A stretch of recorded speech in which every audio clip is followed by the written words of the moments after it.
तर जुहूमधली ही दृश्य, मुंबईच्या जुहू तारा रोडवर सुद्धा पाणी साचलेलं आहे। रात्रभर या भागामध्ये मुसळधार पाऊस बरसत होता, त्यामुळे आता वाहतूकही मंदावली। या पाण्यातूनच वाहन काढण्याची कसरत इथून जाणाऱ्या वाहन चालकांना करावी लागते। मुसळधार पाऊस रात्रभर अंधेरी जुहू या भागात बरसलाय,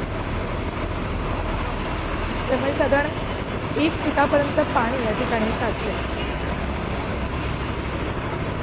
जुहू तारा रोडवरची दृश्य आहेत। एरवी इथे इतकं पाणी साचत नाही, मात्र रात्रभराच्या पावसानं मोठ्या प्रमाणात पाणी या भागात साचलं।